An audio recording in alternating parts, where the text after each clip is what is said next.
2 ವರ್ಷ ಸಿದ್ದರಾಮಯ್ಯ ಅವರಿಗೆ, 2 ವರ್ಷ ಡಿಕೆ ಅವರಿಗೆ ಅಂತ ಮಾತುಕತೆ ಆಗಿತ್ತು. ಆದ್ರೂ ಸಹ 6 ತಿಂಗಳು ತಡವಾಗಿದೆ. ಸಿದ್ದರಾಮಯ್ಯನವರು ಜೆಡಿಎಸ್ ನಿಂದ ಕಾಂಗ್ರೆಸ್ ಬಂದು ವಲಸಿಗರಾಗಿ 5 ವರ್ಷ ಸಂಪೂರ್ಣ ಅಧಿಕಾರನ ಅನುಭವಿಸಿದ್ರು. ಜೊತೆಗೆ ಈಗ 3 ವರ್ಷನೂ ವಹಿಸಿದ್ದಾರೆ. ಅವ್ರಿಗೂ ಒಳ್ಳೇದಾಗ್ಲಿ, ಬಿಟ್ಕೊಡ್ತಾ ಇದ್ದಾರೆ. ಹಾಗೂ ಡಿಕೆ ಶಿವಕುಮಾರ್ ಅವರ ಏನು 40 ವರ್ಷಗಳಿಂದ ಕನಸು ಕಾಣ್ತಾ ಇದ್ರು, ಆ ಸುಯೋಗ ಬಂದಿದೆ. ಡಿಕೆ ಶಿವಕುಮಾರ್ ಅವರು ರಾಜ್ಯದ ಮುಖ್ಯಮಂತ್ರಿಯಾಗಿ ಎಲ್ಲ ಕನ್ನಡ ನಾಡಿನ ನೆಲ ಜಲ ಭಾಷೆಗಳ ಬಗ್ಗೆ ಹಾಗೂ ಬಡವರ ಬಗ್ಗೆ ಒಳ್ಳೆ ಏನು ಈಗ ಇದನ್ನ ಕೊಡ್ತಾ ಇದ್ದಾರೆ ಅದನ್ನೇ ಮುಂದುವರಿಸಿಕೊಂಡು ಹೋಗ್ಲಿ, ರಾಜ್ಯಕ್ಕೆ ಒಳ್ಳೆದನ್ನ ಮಾಡಲಿ. ಈ ದಿನ ನಿಜಕ್ಕೂ ಅವರಿಗೆ ಸಲ್ಲಬೇಕಾದಂತದ್ದು. ಯಾಕಂದ್ರೆ ಕಳೆದ 40 ವರ್ಷಗಳಿಂದ ಬಹಳ ಕಷ್ಟಪಟ್ಟು ಕಾಂಗ್ರೆಸ್ ಪಕ್ಷವನ್ನ ಕಟ್ಟಿ ಅದರಲ್ಲೂ ರಾಜ್ಯಾಧ್ಯಕ್ಷರಾದಂತಹ ಸಮಯದಲ್ಲಿ, ಈಗ ಅಧಿಕಾರಕ್ಕೆ ಬರುವಂತಹ ಸಮಯದಲ್ಲಿ ಏನು ಅವರು ಮೊದಲೇ ಹೇಳಿದ್ರು ಚುನಾವಣೆ ಮುಂಚೆ 135 ಸೀಟ್ ಮೇಲೆ ಗೆಲ್ತೀವಿ ಅಂತ. ಹಂಗೆ ಹೇಳಿ ಗೆದ್ದಂತ ಏಕೈಕ ವ್ಯಕ್ತಿ ಡಿಕೆ ಶಿವಕುಮಾರ್ ಅವರು ಈಗ ಆದಷ್ಟು ಬೇಗ ಇಂದು ನಾಳೆನೆ ಪ್ರಮಾಣ ವಚನ ಸ್ವೀಕರಿಸಲಿ ಅಂತ ಯಾವುದೇ ವಿಘ್ನಗಳಿಲ್ಲದೆ ಸಿದ್ದರಾಮಯ್ಯನವರು ರಾಜೀನಾಮೆಯನ್ನು ಕೊಟ್ಟು ಯಾವುದೇ ವಿಘ್ನಗಳಿಲ್ಲದೆ ಡಿಕೆ ಶಿವಕುಮಾರ್ ಅವರು ಮುಖ್ಯಮಂತ್ರಿ ಆಗಲಿ ಅಂತ ನಾವು ಇಂದು 101 ಗಣಪತಿ ದೇವಸ್ಥಾನದಲ್ಲಿ ವಿಶೇಷವಾಗಿ ಪೂಜೆಯನ್ನ ಮಾಡಿಸಿ 101 ತೆಂಗಿನಕಾಯಿಯನ್ನು ಹೊಡೆಯುವ ಮುಖಾಂತರ ಅವರು ಬೇಗ ಇಂದು ಅಥವಾ ನಾಳೆನೆ ಪ್ರಮಾಣ ವಚನ ಸ್ವೀಕರಿಸಲಿ ಅಂತ ನಾವು ಆರೈಸ್ತಾ ಇದ್ದೇವೆ. ನಾಡಿನ ದೇವತೆ ಚಾಮುಂಡೇಶ್ವರಿಯ ದಿನವಾದಂತಹ ಶುಕ್ರವಾರನೇ ಅವರು ಪ್ರಮಾಣ ವಚನ ಸ್ವೀಕರಿಸಲಿ ಅಂತ ನಾವೆಲ್ಲ ಕಾತುರದಿಂದ ಕಾಯ್ತಾ ಇದ್ದೇವೆ. ಜೈ ಹಿಂದ್, ಜೈ ಕರ್ನಾಟಕ.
ತವರು ಜಿಲ್ಲೆಯಲ್ಲಿ ನಡೀತಾ ಇರ್ತಕ್ಕಂಥ ಒಂದು ವಿಶೇಷವಾಗಿ ಪೂಜೆಯನ್ನ ಮಾಡ್ತಾರೆ. ಯಾವುದೇ ವಿಘ್ನಗಳಿಂದ ಡಿಕೆ ಶಿವಕುಮಾರ್ ಅವರು ಮುಂದಿನ ಮುಖ್ಯಮಂತ್ರಿ ಆಗಲಿ ಅಂತ ಆಲೋಚಿಸಿದ್ದೀವಿ.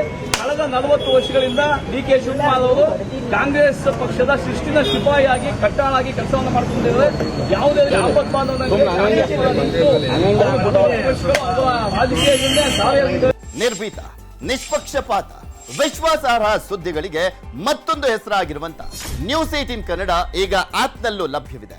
ದಯವಿಟ್ಟು ಇಲ್ಲಿರುವ QR ಕೋಡ್ ಅನ್ನ ಸ್ಕ್ಯಾನ್ ಮಾಡಿಕೊಂಡು ಆಪ್ ಅನ್ನ ಡೌನ್ಲೋಡ್ ಮಾಡೋದಕ್ಕೆ ಮರಿಬೇಡಿ. ನಿಮ್ಮ ಬೆಂಬಲ ಹೀಗೆ ಸದಾ ನಮ್ಮೊಂದಿಗಿರಲಿ. ಧನ್ಯವಾದ.